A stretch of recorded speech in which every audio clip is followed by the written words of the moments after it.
श्री गणेशाय नमः। श्री गंगाष्टकम्। मातः शैलसुता सपत्नी वसुधा श्रृंगारहारावली स्वर्गारोहण वैजयन्ती भवती भागीरथी प्रार्थये त्वत्तीरे वसतस्त्वदम्बु पिबतस्त्वद्वीचिषु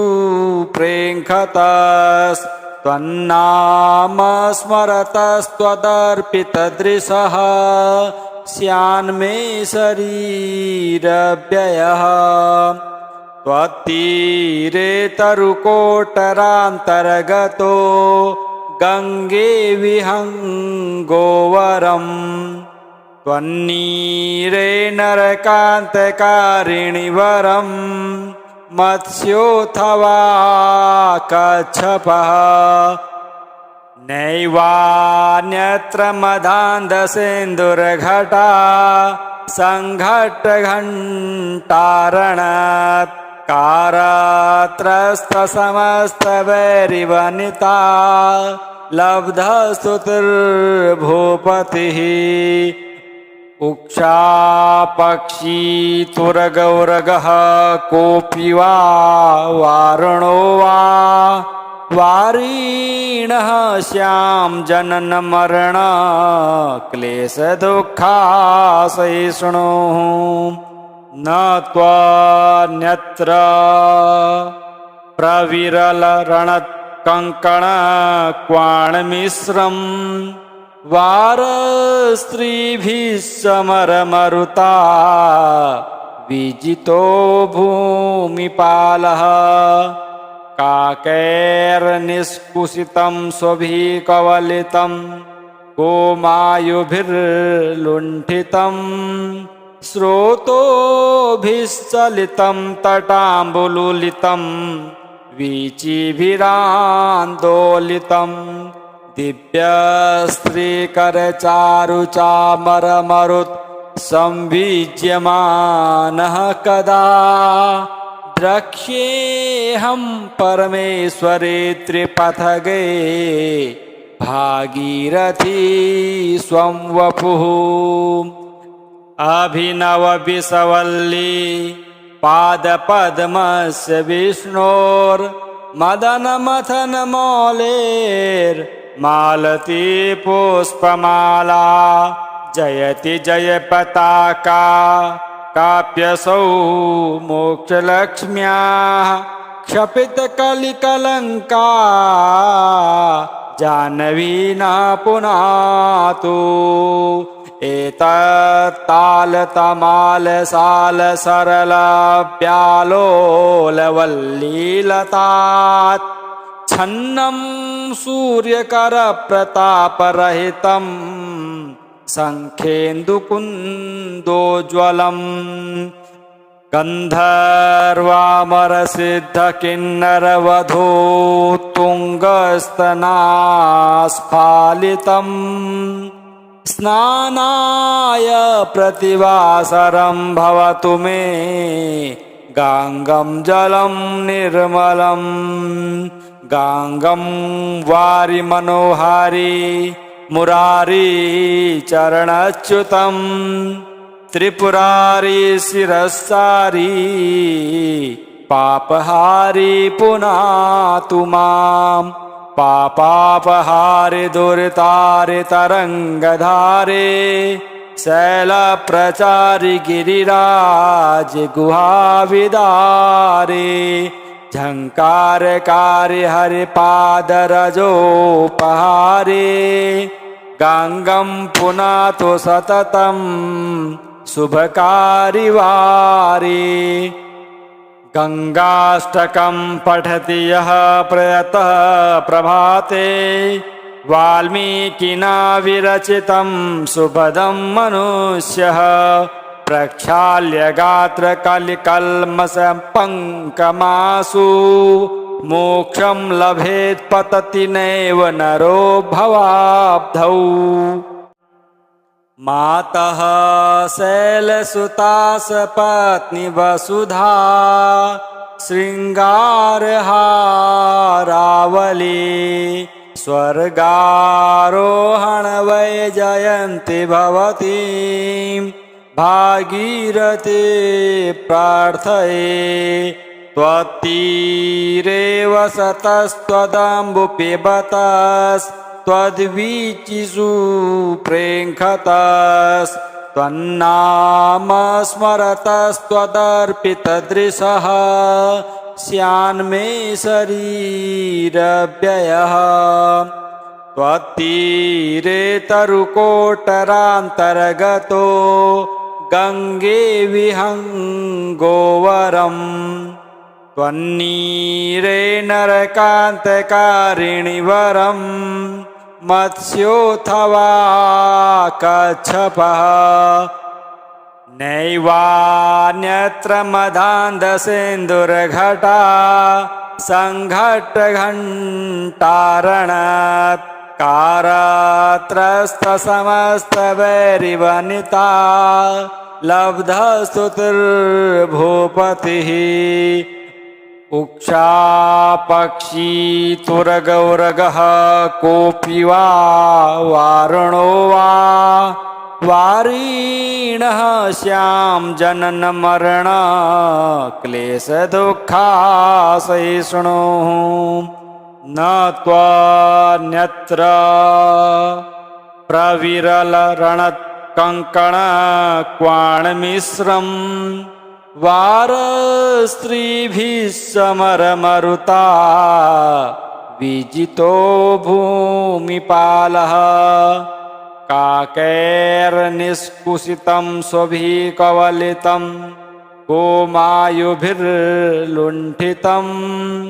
स्रोतोभिश्चलितं तटाम्बुलुलितं वीचिभिरान्दोलितं दिव्यस्त्रीकरचारुचामरमरुत् संविज्यमानः कदा द्रक्ष्येऽहं परमेश्वरे त्रिपथगे भागीरथी स्वं वपुः अभिनवविसवल्ली पादपद्मस्य विष्णोर्मदनमथनमौलेर्मालती पुष्पमाला जयति जयपताका काप्यसौ मोक्षलक्ष्म्याः क्षपितकलिकलङ्का जाह्नवी न पुनातु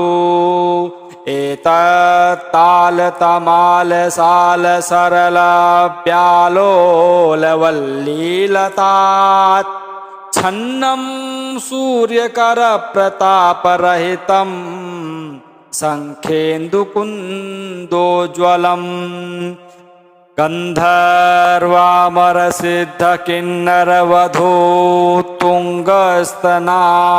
गन्धर्वामरसिद्धकिन्नरवधूत्तुङ्गस्तनास्फालितम् स्नानाय प्रतिवासरं भवतु मे गाङ्गं जलं निर्मलं गाङ्गं वारिमनोहारी मुरारी चरणच्युतं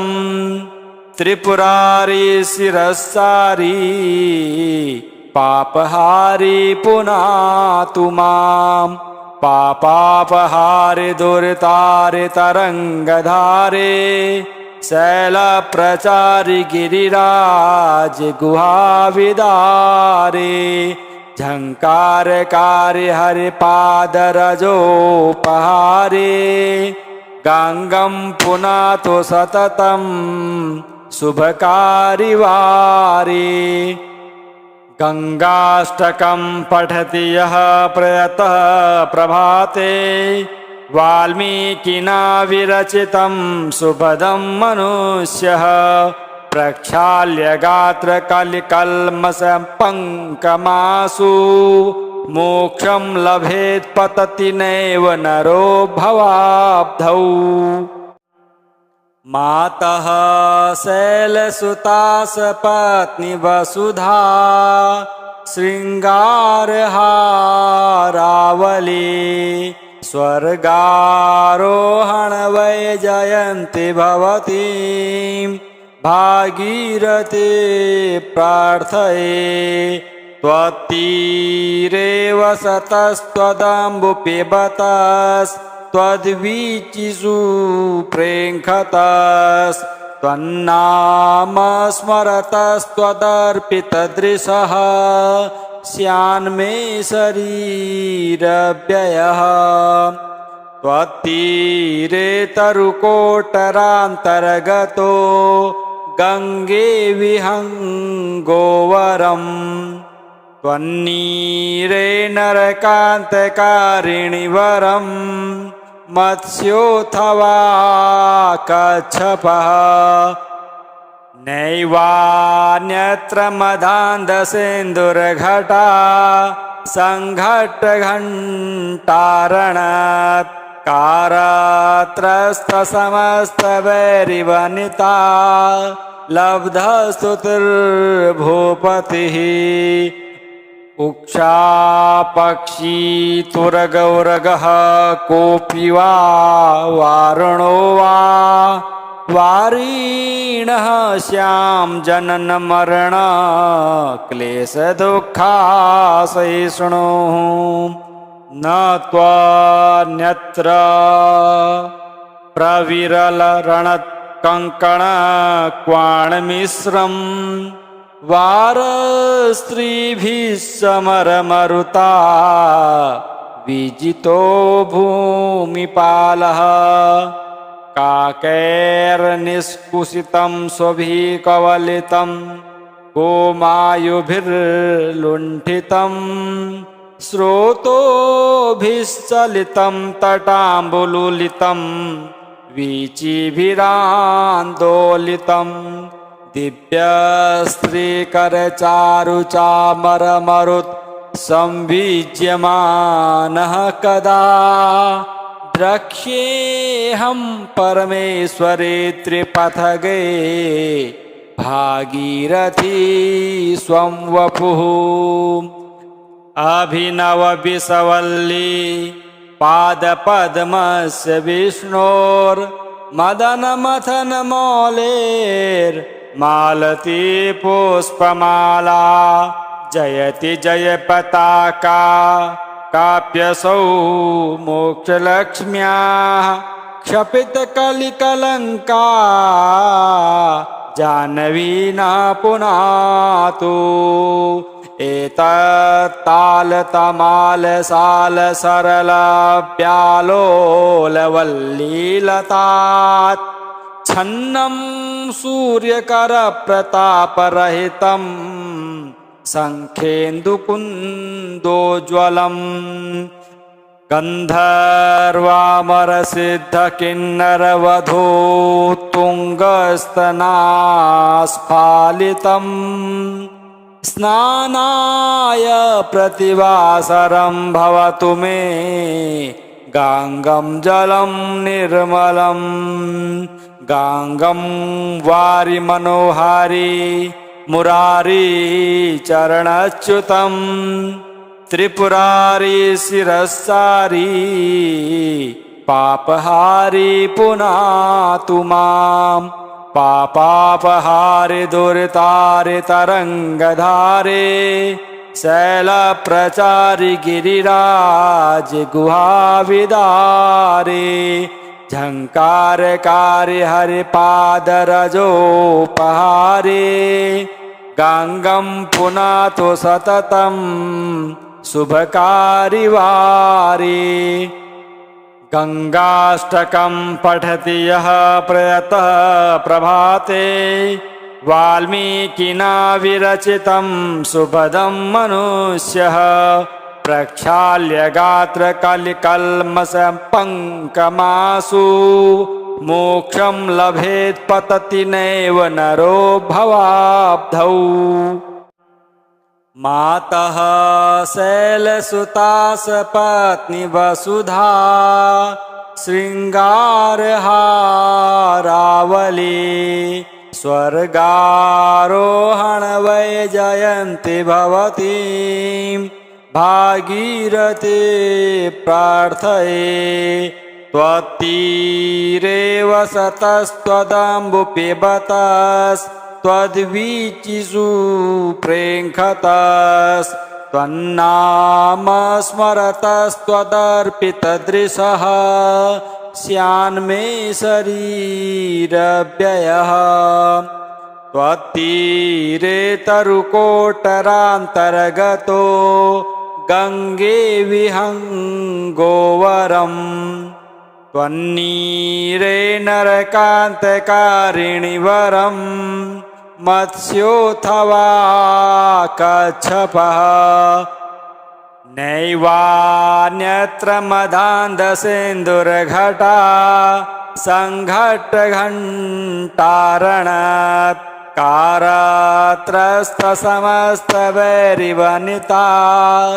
लब्धस्तुतिर्भूपतिः उक्षा पक्षी तुरगौरगः कोऽपि वा वारुणो वा वारीणः श्याम जनन मरण क्लेश दुःखासहिष्णुः न त्वन्यत्र प्रविरलरणत्कङ्कणक्वाणमिश्रम् वारस्त्रीभिः समरमरुता विजितो भूमिपालः काकैर्निष्कुसितं स्वभिः कवलितं गोमायुभिर्लुण्ठितं स्रोतोभिश्चलितं तटाम्बुलुलितं वीचिभिरान्दोलितं दिव्यस्त्रीकरचारुचामरमरुत् संविज्यमानः कदा द्रक्ष्येऽहं परमेश्वरे त्रिपथगे भागीरथी स्वं वपुः अभिनवविसवल्ली पादपद्मस्य विष्णोर्मदनमथनमौलेर्मालती पुष्पमाला जयति जयपताका काप्यसौ मोक्षलक्ष्म्याः क्षपितकलिकलङ्का जाह्नवी न पुनातु एतत्तालतमालसालसरलव्यालोलवल्लीलतात् छन्नं सूर्यकरप्रतापरहितं शङ्खेन्दुकुन्दोज्ज्वलम्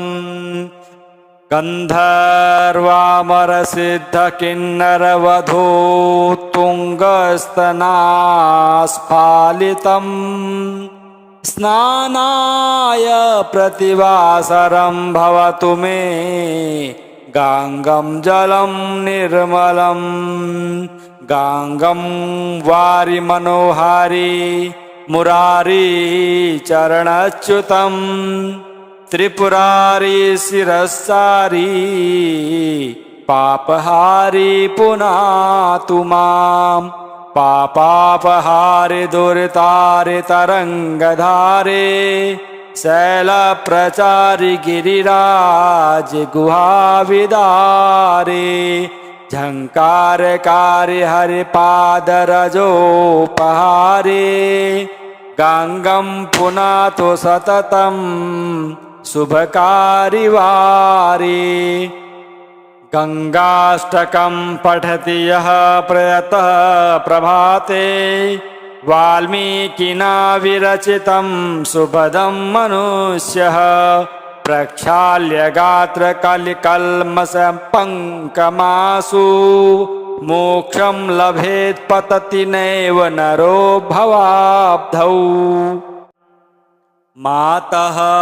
शैलसुता सपत्नी वसुधा श्रृंगारहारावली स्वर्गारोहण वै जयन्ति भवती भागीरथे प्रार्थये त्वत्तीरे वसतस्त्वदम्बुपिबतस्त्वद्वीचिषु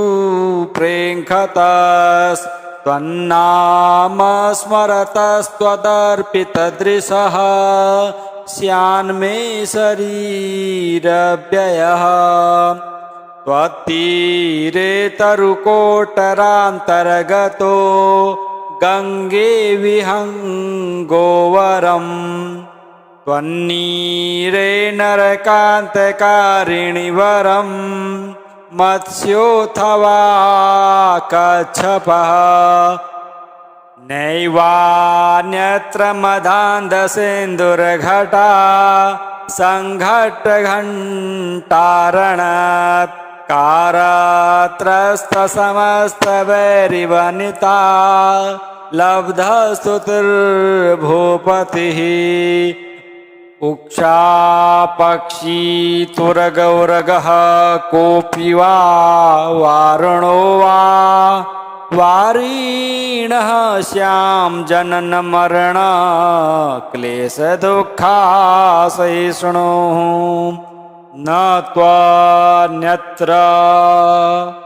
प्रविरलरणत्कङ्कणक्वाणमिश्रं वारस्त्रीभिः समरमरुता विजितो भूमिपालः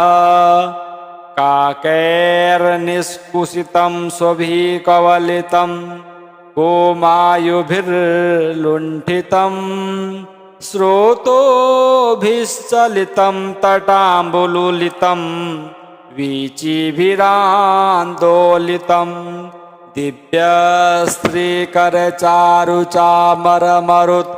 संविज्यमानः कदा द्रक्ष्येऽहं परमेश्वरे त्रिपथगे भागीरथी स्वं वपुः अभिनवविसवल्ली पादपद्मस्य विष्णोर्मदनमथनमौलेर्मालती पुष्पमाला जयति जयपताका काप्यसौ मोक्षलक्ष्म्याः क्षपितकलिकलङ्का जाह्नवी न पुनातु एतत्तालतमालसालसरलव्यालोलवल्लीलतात् छन्नं सूर्यकरप्रतापरहितं शङ्खेन्दुकुन्दोज्ज्वलम् गन्धर्वामरसिद्धकिन्नरवधूत्तुङ्गस्तनास्फालितम् स्नानाय प्रतिवासरं भवतु मे गाङ्गं जलं निर्मलं गाङ्गं वारिमनोहारी मुरारी चरणच्युतं त्रिपुरारी शिरस्सारी पापहारी पुनातु माम् पापापहारि दुरितारि तरङ्गधारे शैलप्रचारि गिरिराज गुहाविदारे झङ्कारकारि हरिपादरजोपहारे गाङ्गं पुनातु सततं शुभकारि वारे गङ्गाष्टकं पठति यः प्रयतः प्रभाते वाल्मीकिना विरचितं सुभदं मनुष्यः प्रक्षाल्य गात्रकलिकल्मषपङ्कमासु मोक्षं लभेत् पतति नैव नरो भवाब्धौ।